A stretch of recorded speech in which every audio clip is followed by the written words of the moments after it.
മറ്റൊരു വീഡിയോയിലേക്ക് സ്വാഗതം. ഇന്നിവിടെ വിശകലനം ചെയ്യുന്നത് 23/2/2000 ജനിച്ച ഒരാളുടെ ഗ്രഹസ്ഥിതിയാണ്. ചിത്തിരയാണ് നക്ഷത്രം. ചിത്തിര 2-ാം പാദം. ചിങ്ങലഗ്നം. 2-ൽ ചന്ദ്രൻ. 3, 4, 5 ഭാവങ്ങൾ ശൂന്യം. 6-ൽ ശുക്രൻ, ഗുളികൻ, കേതു. 7-ൽ സൂര്യൻ, ബുധൻ. 8-ൽ കുജൻ. 9-ൽ ഗുരു, ശനി.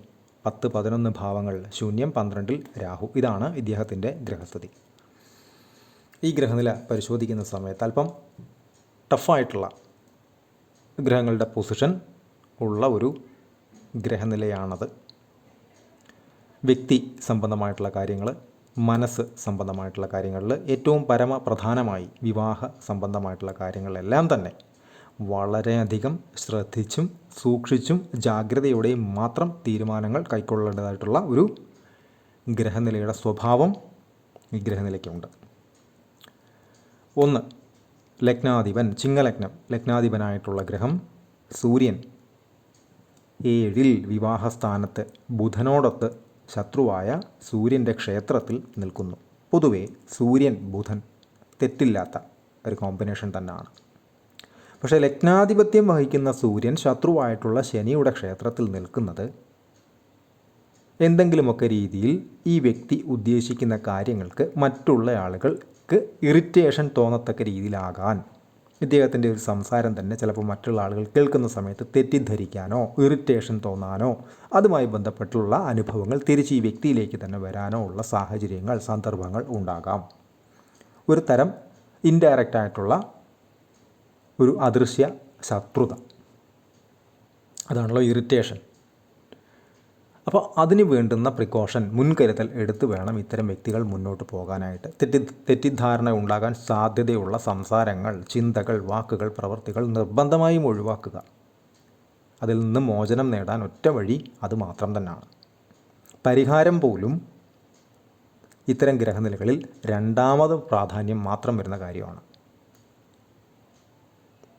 ലഗ്നാധിപൻ സൂര്യൻ ശനിയുടെ ക്ഷേത്രത്തിൽ നിൽക്കുന്നു. ഉപരി സൂര്യൻ നിൽക്കുന്ന രാശിയുടെ അധിപൻ ശത്രുവായ ശനി നീചനുമാണ് മേടത്തിൽ. വ്യാഴം അവിടെ ഉണ്ട് എന്നത് നല്ലത് തന്നെയാണ്. പക്ഷേ നീചമായി നിന്ന് കഴിഞ്ഞാൽ ആദ്യം ആ നീചഫലം തന്നെയാണ് വർക്കാവുക. അല്ലാതെ ആദ്യമേ വ്യാഴം കയറി അതിനെ ഗുണപ്രദമാക്കി മാറ്റില്ല. നീചമായി നിന്നാൽ നീചം തന്നെയാണ് ആദ്യം ഫലമായി വരിക.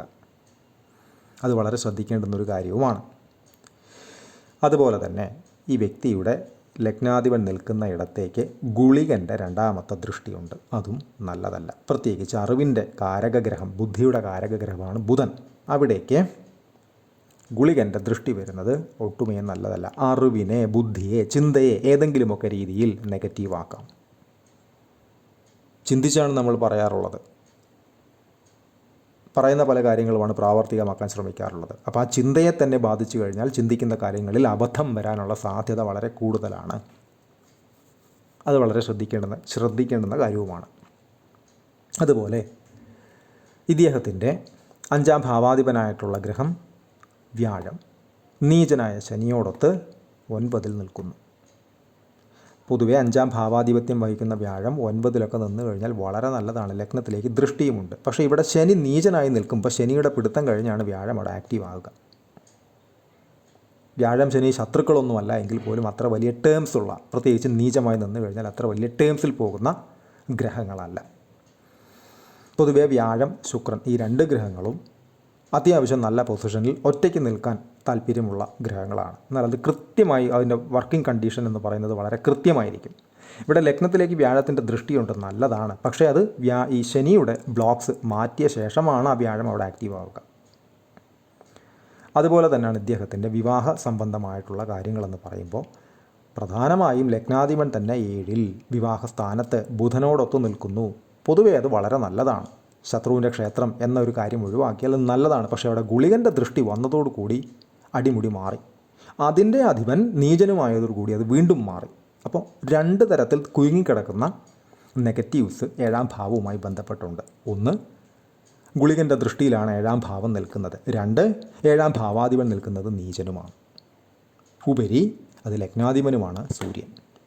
അപ്പോൾ ഇതെല്ലാം തന്നെ വിവാഹ സംബന്ധമായിട്ടുള്ള കാര്യങ്ങളിൽ വളരെ വളരെ ശ്രദ്ധിച്ചു മാത്രമേ, ചിങ്ങലഗ്നമാണ്, ശത്രു ലഗ്നങ്ങളിൽപ്പെട്ട ആളുകളെ പരമാവധി വിവാഹത്തിൽ നിന്ന് ഒഴിവാക്കി നിർത്തുക. അതുപോലെ തന്നെ 7ാം ഭാവവുമായി ബന്ധപ്പെട്ട് ശത്രു എന്ന് പറയുന്ന ഗ്രഹങ്ങൾ നിൽക്കുന്ന അവസ്ഥയിൽ നിന്ന് മാറി നിൽക്കാൻ ശ്രമിക്കുക. അതുപോലെ തന്നെ കൃത്യമായി നാളും ജാതകവും പൊരുത്തവും ഒക്കെ കൃത്യമാണ് എന്ന് ഉറപ്പിച്ച് മനസ്സിലാക്കിയ ശേഷം മാത്രമേ ഇത്തരം ആളുകൾ വിവാഹത്തിലേക്ക് പോയി ചാടാവൂ. അതല്ലാത്ത പക്ഷം 100ൽ 100% ബുദ്ധിമുട്ടുകൾ വിവാഹാനന്തരം ഉണ്ടാകാൻ സാധ്യത വളരെ കൂടുതലാണ് ഇത്തരം ഗ്രഹനിലയിൽ. കാരണം സൂര്യൻ ലഗ്നാധിപൻ, ശനി നീചൻ, അതുപോലെ തന്നെ 8ലെ കുജൻ. ഈ സൂര്യൻ ശനി കുജൻ എന്നൊക്കെ പറഞ്ഞാൽ കട്ടി സ്വഭാവമുള്ള ശക്തരായിട്ടുള്ള ഗ്രഹങ്ങളാണ്. ഒരു പൊസിഷനിൽ നിന്ന് കഴിഞ്ഞാൽ അതിനെ താഴ്ത്താനും പൊക്കാനും ശേഷിയുള്ള ഗ്രഹങ്ങൾ എന്നർത്ഥം. അത് നല്ലതാണെങ്കിൽ നല്ലത്, ചീത്തയാണെങ്കിൽ ചീത്ത. ഇവിടെ ഈ ഗുളികൻ്റെ ദൃഷ്ടിയിലാണ് ലഗ്നാധിപൻ. അതുപോലെ തന്നെ അതിൻ്റെ അധിപൻ നീചനുമാണ്. 8ലാണ് കുജൻ നിൽക്കുന്നത്. 8ലെ കുജനും ഇത്തരം ഗ്രഹനിലയുള്ള ആളുകൾ പൊതുവെ ശ്രദ്ധിക്കണം. അവിടേക്ക് രാഹുവിൻ്റെ ദൃഷ്ടിയും ഉണ്ട്, 9ാമത്തെ ദൃഷ്ടി. അതുപോലെ തന്നെ രാഹുവിൻ്റെ പൊസിഷൻ എന്ന് പറയുന്നത് വ്യയസ്ഥാനത്താണ്, ചെലവുകളുടെ സ്ഥാനത്താണ്. ഇപ്പോൾ രാഹു ഒക്കെ 12ൽ, ലഗ്നാൽ 12ൽ നിന്ന് കഴിഞ്ഞാൽ പൊതുവെ അത്തരക്കാർക്ക് ഉദ്ദേശിക്കുന്നതിനപ്പുറം ചെലവുകൾ പോവാനോ അതല്ല എങ്കിൽ പിശുക്കി എന്തെങ്കിലും കാര്യങ്ങൾ ചിലവാക്കി നിർത്താൻ പറ്റിയാൽ അതിനെ പൊളിച്ചുകൊണ്ട് അതിനപ്പുറത്തേക്ക് പണം ചെലവഴിക്കുന്ന രീതിയിലേക്ക് കാര്യങ്ങളെ കൊണ്ടെത്തിക്കുന്ന സ്വഭാവമൊക്കെ 12ൽ രാഹു പൊതുവേ ചെയ്യാറുണ്ട്. അപ്പോൾ അതും വളരെ ശ്രദ്ധിക്കേണ്ടുന്ന ഒരു കാര്യമാണ്. വരവ് 1000 രൂപ, ചിലവ് 1001 രൂപ എന്നതിൽ പ്രത്യേകിച്ച് നേട്ടമൊന്നുമില്ല. അത് ആദ്യം മനസ്സിലാക്കുക. ആ ഒരു ക്രമത്തിൽ അത്തരം കാര്യങ്ങളെ മുന്നോട്ട് കൊണ്ടുപോകാൻ ജാഗ്രതയോടെ തന്നെ ശ്രമിക്കുക. അതുപോലെ തന്നെയാണ് ഇദ്ദേഹത്തിൻ്റെ ശുക്രൻ.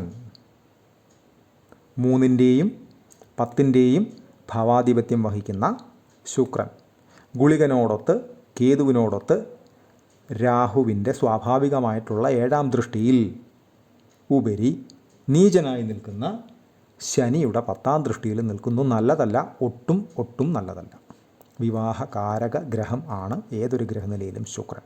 അപ്പോൾ വിവാഹ സംബന്ധമായിട്ട് ഈ ഗ്രഹനില ഒറ്റ വാചകത്തിൽ പറഞ്ഞു കഴിഞ്ഞാൽ, അല്ലെങ്കിൽ ഒരേ ഒരു പോയിന്റിൽ പറഞ്ഞു കഴിഞ്ഞാൽ, 7ൽ ലഗ്നാധിപനായിട്ടുള്ള സൂര്യൻ ബുധൻ നിൽക്കുന്നു ശത്രുവിൻ്റെ ക്ഷേത്രത്തിൽ.